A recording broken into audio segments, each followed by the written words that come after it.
नमस्कार, मैं संतोष sir psychology channel पर आप लोगों का अभिनंदन और स्वागत करता हूं। आज हम लोग देखेंगे टेट के दृष्टिकोण से बहुत ही महत्वपूर्ण टॉपिक है ब्लूम की टैक्सोनॉमी, ब्लूम का वर्गीकरण एवं जो है हार्वर्ड का पंचपदी प्रणाली। तो ब्लूम की टैक्सोनॉमी में इन्होंने क्या किया था, इन्होंने वर्गीकरण किया था। किसका वर्गीकरण किया था? शिक्षण के उद्देश्यों का वर्गीकरण किया था। शिक्षण के उद्देश्यों का वर्गीकरण किया था। ठीक, कितने भागों में किया था? तो शिक्षा के 3 भागों में वर्गीकरण किया था। ठीक है, यहां से देखिए एक प्रश्न आपका सीधे सीधे मिल जाएगा, बस ध्यान से पढ़ लीजिएगा। जितने भी टॉपिक पढ़ाए जा रहे हैं सबसे एक नंबर आपका टेट में बहुत आसानी से मिलेगा, बस आप ध्यान से पढ़ना है, गलत ना हो। बाकी प्ले लिस्ट में वीडियो पड़ी है, ठीक है, उसको भी आप लोग देखते रहिए। ठीक, वो काफी महत्वपूर्ण और उपयोगी साबित होगी।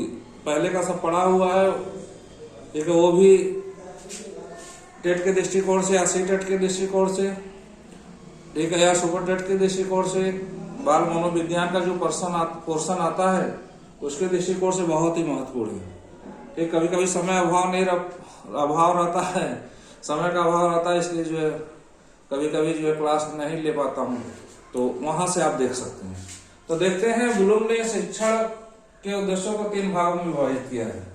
ठीक, बताया गया था, पिछले क्लास में बताया गया था 3 भाग कौन थे?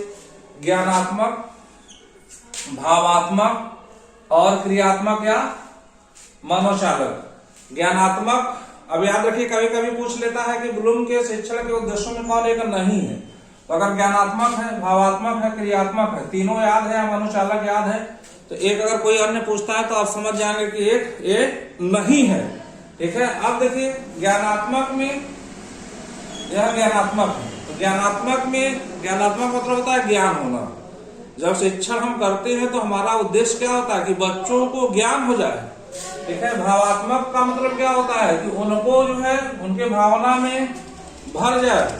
और क्रियात्मक का मतलब क्या होता है? वो अपने जीवन में उतार सके। ठीक है, या उसको कहते हैं मनोचालक। एक मन और शरीर में उसका भाव दिखाई दे। तो ज्ञानात्मक उद्देश्य कितने होते हैं? तो इच्छा होती है। ठीक है, याद रखिए, क्रम से इसको याद रखिएगा। पहला होता है ज्ञान हो जाए। दूसरा क्या होता है? उसको समझ आ जाए। ठीक है, तीसरा क्या होता है? अपने जीवन में प्रयोग कर सके। ठीक, और चौथा क्या होता है? विश्लेषण मतलब होता है चीजों को अलग अलग करके पढ़ना। ठीक, अलग अलग कर सके। और संश्लेषण का मतलब क्या होता है? जब अव्यवस्थित है, ठीक है, तो उसको क्या करे? एकत्रित कर सके, तो इसको कहते हैं संश्लेषण। फिर लास्ट में क्या होता है? मूल्यांकन। ठीक है, वह कितना जो है अपने उद्देश्य में सफल हुआ।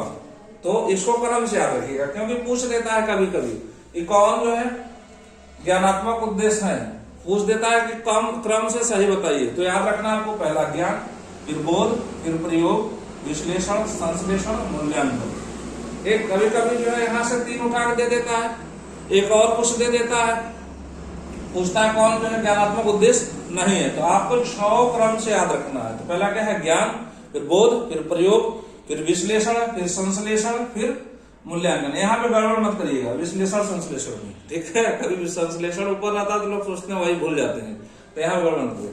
अब दूसरा क्या है? भावनात्मक क्वेश्चन। देखिए पहले 6 था, लेकिन वर्तमान में जो कुछ संशोधन के साथ इसमें 5 ही बचा है। ठीक है, तो कभी कभी 6 पूछ देता है लेकिन 5 ही पूछेगा। तो पहला क्या है? भावनात्मक में ग्रहण करना। ठीक है, भावना मतलब क्या था? जो हम पढ़ते हैं शिक्षण का उद्देश्य क्या होता है कि वह जो है बच्चों को, छात्रों के भावना में ग्रहण करा दे। फिर वह उसमें हम क्या कर सके? अनुक्रिया कर सके। ठीक है, रिस्पांस दे सके। फिर जो हम आकलन कर सके कि हमने क्या ग्रहण किया। फिर उसको व्यवस्थित या संगठित कर सके। फिर जो है उसको अपने मूल्य, हमारे मूल्य में जो है समाहित हो जाए, हमारे चरित्र में समाहित हो जाए। तो अभी कितने हैं? ये 5 हैं। आग्रहण, अनुक्रिया, आकलन, व्यवस्था या संगठन।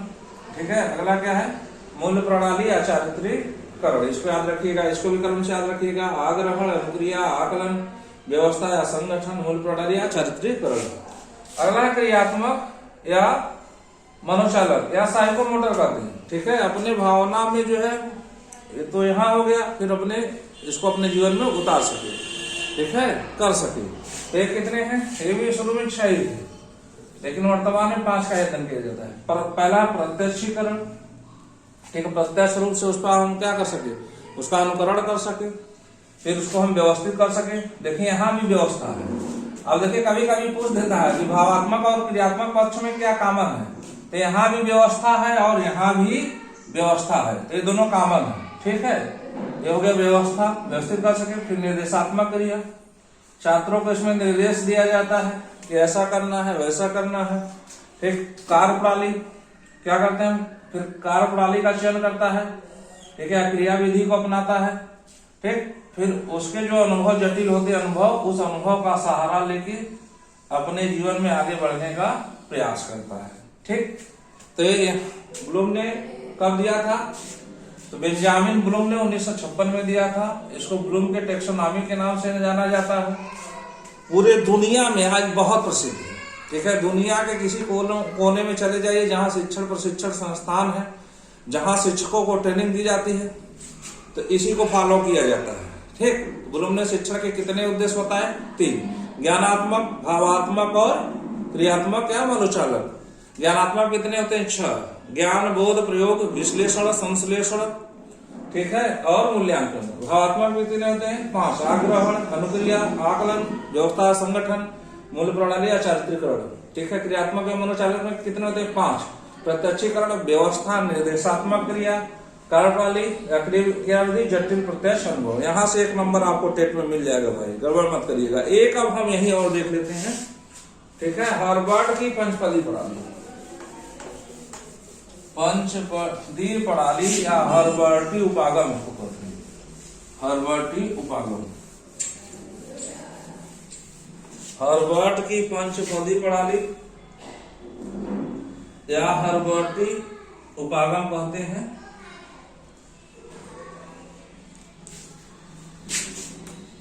पंचपदी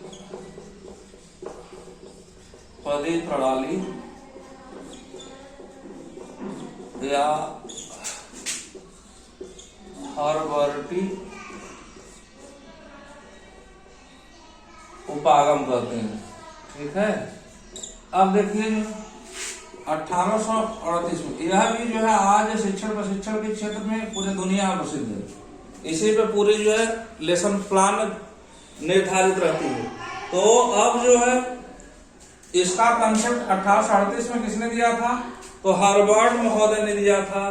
ठीक है, George Frederick Harvard, George Frederick Harvard ने दिया था।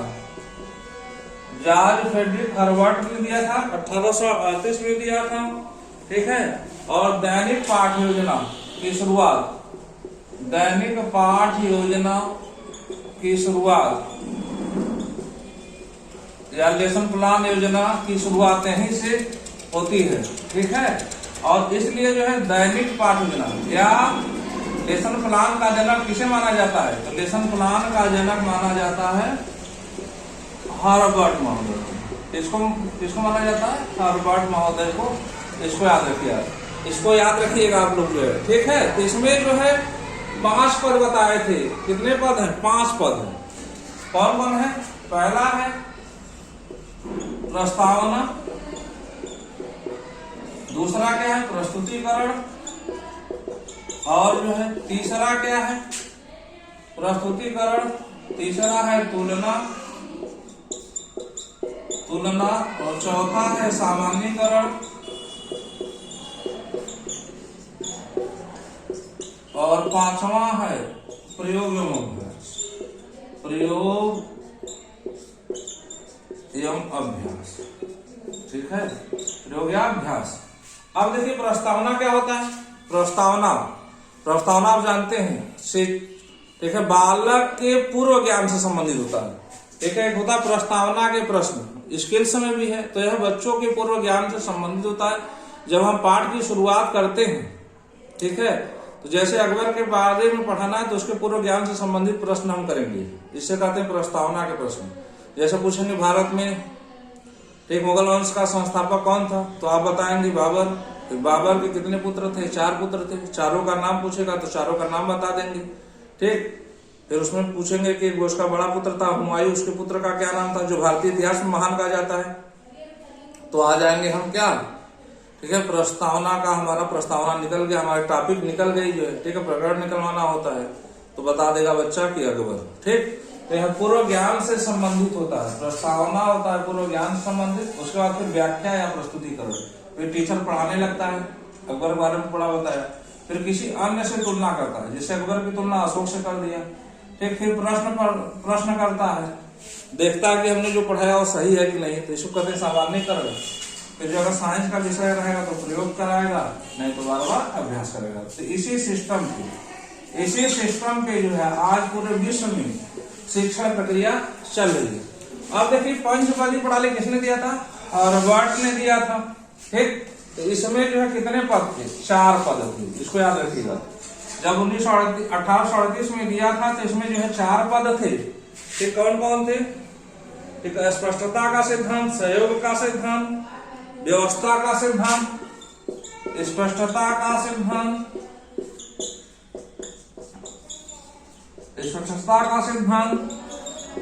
सहयोग का सिद्धांत, सहयोग या संबंध का सिद्धांत,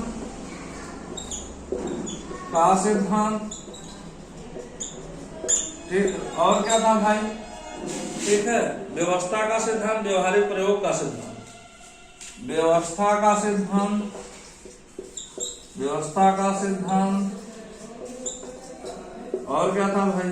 व्यवहारिक प्रयोग का सिद्धांत, व्यवहारिक प्रयोग का सिद्धांत। 4 थे का सिद्धांत, कितने थे? 4 थे। लेकिन कालांतर में कुछ अंतर के पश्चात, ठीक है, हार्वर्ड के अनुयायी थे, अर्थात उनके शिष्य थे, ठीक, जिसने जो है इसे पंचपदी बना दिया। तो कौन कौन थे? 3 थे।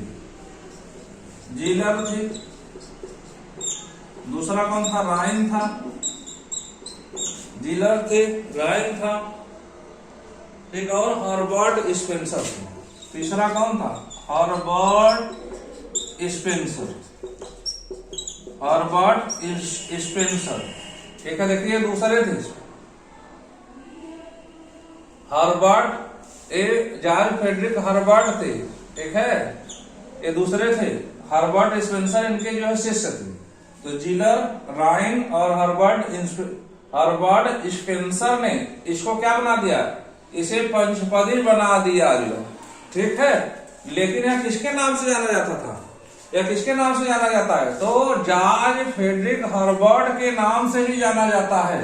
और इसको हम क्या कहते हैं? इसको हम कहते हैं हर्बर्टी उपागम या पंचपदी प्रणाली। तो इसको पंचपदी बना दिया। तो 5 पद में कौन कौन है? प्रस्तावना, प्रस्तुतिकरण, तुलना, सामान्यीकरण, प्रयोग एवं अभ्यास। तो इसको 5 क्रम से याद रखिएगा, ठीक है। कभी कभी तो जो है सीधे सीधे प्रश्न पूछता है पंचपदी प्रणाली किसकी है? तो हर्बर्ट की है। अगर पूछ लिया कि 5 पद क्रम से कौन सही है, तो ये आपको याद होना चाहिए। प्रस्तावना, प्रस्तुतिकरण, तुलना, सामान्यीकरण, प्रयोग एवं अभ्यास। और एक प्रश्न और याद रखिएगा, ठीक है। एक प्रश्न और याद रखिएगा कि कभी कभी पूछ लेता है कि पंचपदी प्रणाली में पहला पद क्या है, तो इसको भी याद रखिएगा, ठीक। चलिए फिर मिलते हैं, जो है यहाँ से 1-2 प्रश्न आपका मिल जाएगा टेट के दृष्टिकोण से।